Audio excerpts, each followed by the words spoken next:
Instituée depuis 1977 par les Nations Unies, la Journée internationale pour les droits de la femme a été célébrée avec faste sur l'étendue du globe avec thème principal centré sur la réalisation de l'égalité du genre et avancement de toutes les femmes et filles dans le contexte des politiques et programmes relatifs au changement et à la réduction des risques environnementaux de catastrophes. Alors qu'à l'échelle nationale, cette journée a été célébrée en RDC sous le thème promouvoir l'autonomisation des femmes et des filles ainsi que l'égalité des sexes dans le contexte des luttes contre les changements climatiques et des réductions des risques et des catastrophes. Œuvrant pour les droits de jeunes filles issues des groupes marginalisés dans une vision féministe, l'Organisation des jeunes féministes et Solidarité des jeunes filles pour l'éducation et l'intégration socio-professionnelle SOJIFEP s'est jointe à la célébration de la journée internationale dédiée aux droits de la femme dans deux provinces dont le Sud Kivu et le Tanganyika en République démocratique du Congo où à Manono par exemple, ses bénéficiaires ont témoigné de l'impact du programme d'autonomisation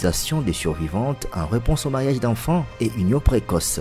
S'inscrivant dans la logique du thème « L'égalité aujourd'hui pour un avenir durable » en reconnaissance de la contribution des femmes et des filles du monde entier qui militent pour l'adaptation et la réponse au changement climatique et à leur atténuation au profit de l'humanité tout entière, l'ONG SOJIFEP tient mordicus à l'autonomisation des filles survivantes du mariage d'enfants et union précoce dont le contexte des crises climatiques de Covid-19 et catastrophes naturelles comme les inondations ont exacerbé cette pratique néfaste en RDC.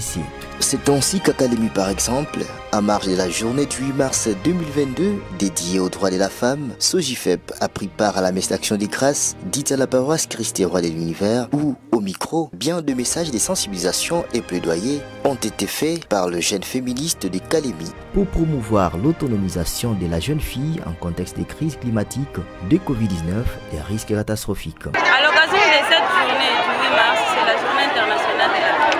Le message que j'ai à lancer dans la province de Tanganyika est qu'en tant que fille, je veux juste susciter l'esprit d'une fille. Parce qu'une femme va commencer d'abord par une fille. Il faut d'abord commencer par susciter l'esprit de la fille, qu'elle connaisse ses droits. Et quand elle va connaître ses droits, elle va connaître comment se défendre contre les antivaleurs. Moi, en tant que fille ou femme, je sais que je vais conseiller aux filles de la ville de Calémie. Parce que le problème de réchauffement climatique, c'est ce qui tape dans tout le monde.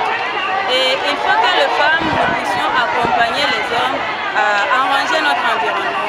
Parce que quand l'environnement est dégradé, il y aura aussi réchauffement climatique. Pour la journée d'aujourd'hui internationale de la femme, les conseils que je vais donner aux femmes par rapport à la Covid-19, qu'on est aussi censé de se soumettre pour soutenir les autorités hommes et lutter contre cette maladie qui est coronavirus.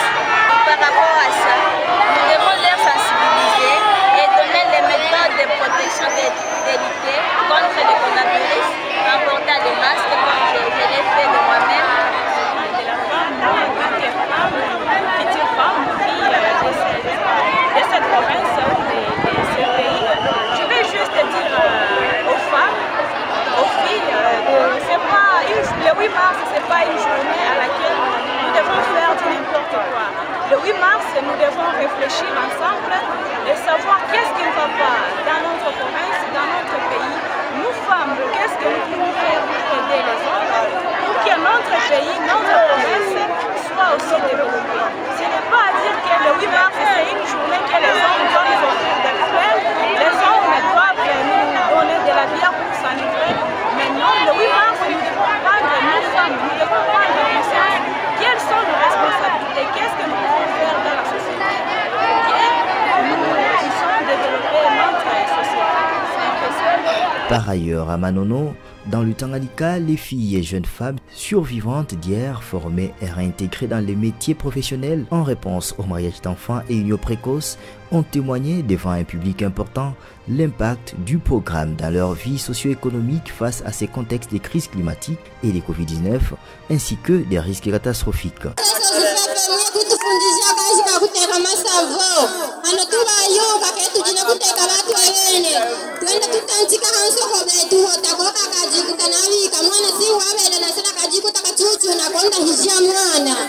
SOJIFEP waitele kutufundisha watu wana wakazi mwanda watu pate netu kuendelela kumeza watu awetu uwe mashini netu tuanze kusona tumone mwakuye ndegesha kumeso nami nasone jipekeye.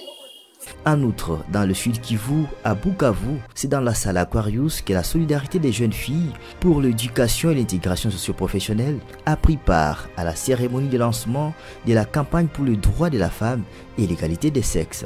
Enfin, en Mboko, dans le territoire des Fizi en province du sud Kivu, Sojifep a pris part active à une marche des femmes à l'occasion de la Journée internationale pour les droits des femmes pour revendiquer leurs droits, mais aussi pour lancer un vibrant appel au gouvernement et aux bailleurs de fonds à investir davantage pour l'élimination du mariage d'enfants et union précoce dans les mécanismes d'atténuation et d'adaptation face au changement climatique et aux catastrophes.